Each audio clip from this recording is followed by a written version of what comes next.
Well, I mean, you're making a point here, Troy, that is frankly, it's the same point that Jared and I had when we built this setup. And I'm not saying it's perfect, but it was that, ultimately, I'm not a world-class archer, and I'm going to make mistakes, and I'm going to make a marginal shot, right?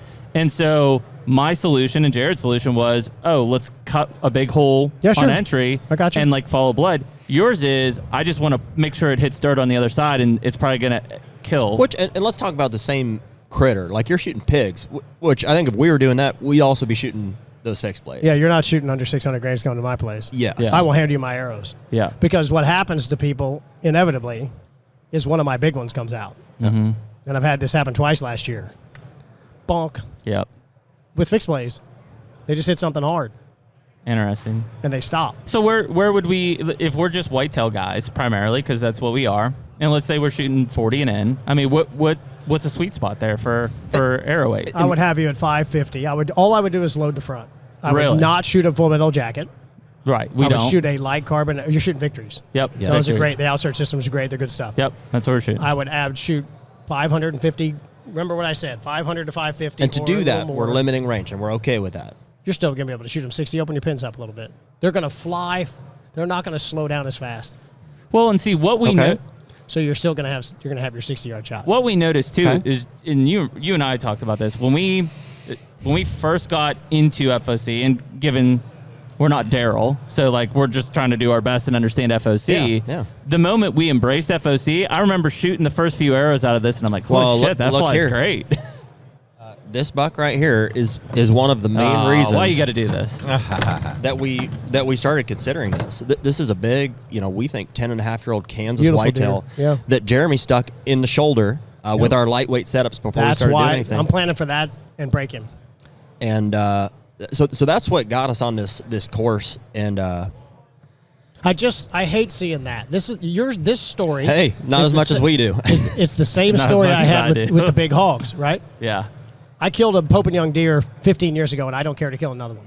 I don't know what the hell happened to me.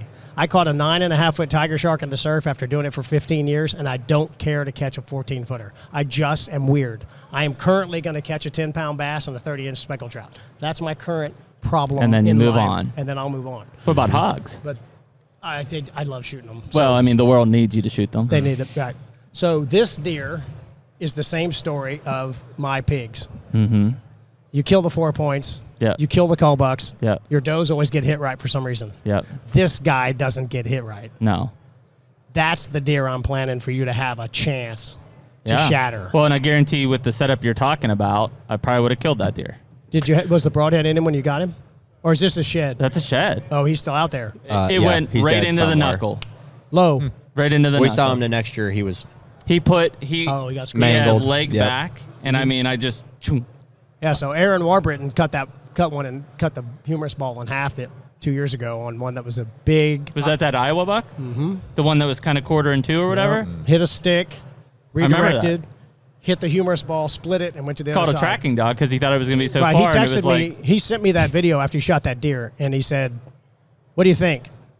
And I said, "Is that the one Jake shot? Because Jake lost the deer." Yeah. And he said, "No, I shot that deer 5 minutes ago." And I said, "The arrow is in him." Because you could see the arrow carry with the deer. It didn't flap. Yep. So the deer jumped, so it's in him. I said, he's dead. He's 60 yards away. He said, everybody else says he's, you hit the bone.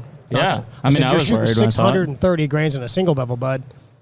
I think he's 60 yards away. He said, we called the dog. I said, fine.